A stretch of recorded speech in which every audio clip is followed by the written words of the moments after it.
10. Where we go from here. There's a song from Season 5 special Atlantis Squarepants that I've always liked way more than I feel like I should. I know, intellectually, that it's aiming for comedy through melodrama, but it's always felt to me like a microcosm of what the character of SpongeBob represents to us. The sun must set at the end of every day, and the curtain must fall at the end of every play, and every little bubble ever blown must someday pop.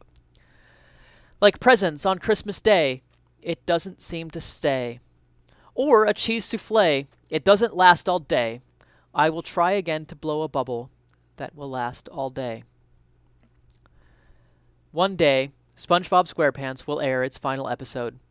It may not even happen in our own lifetimes, but even Methuselah dies one day. And that's okay. SpongeBob ending won't mean that children will no longer be able to watch it. The old episodes will still be there. It will still survive in all its various other forms of media, its books and video games and accessories. When Steven Hillenburg first set out to create the show, he was hoping for a single season and possibly reaching some cult status. He obviously believed in his show and was proud of his product, but never did he think it would last a decade. 2 decades. It even outlived him. Or is this the wrong way of looking at it? The show wasn't pulled from thin air. It contains elements of him in its stories, its art, its outlook on life. Many of the show's stories were pulled from moments in his life and moments in the lives of the producers, the secret box, and learning how to curse like a sailor among the many. The show preserves these memories, as well as the vision and personality of its creator. In a very real sense, you can say Steven Hillenburg cheated death. So maybe I was wrong to call SpongeBob a modern-day Methuselah. Methuselah only had one life, after all. But not SpongeBob. The story of SpongeBob is not just of fictional undersea antics. Maybe at one time it was, but it's grown into something more. It's become a lodestar for an entire generation. We have all imprinted our own memories upon certain scenes, which have now transformed into time capsules which take us back to some younger, more vulnerable time.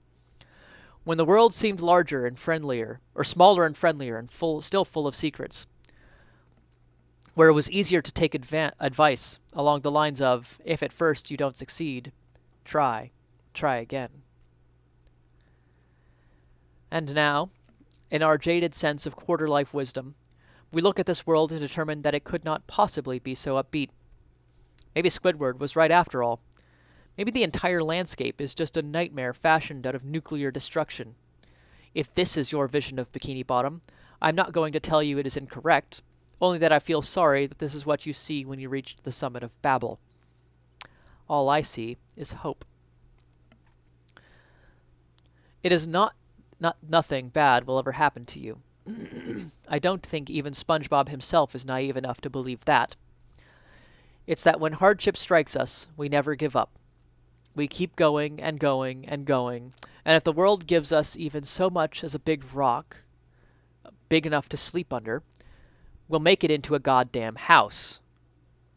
We will keep doing what we love, even if it's not what we're necessarily good at or what pays the best. We will treat everyone as a potential new friend. We will always be ready.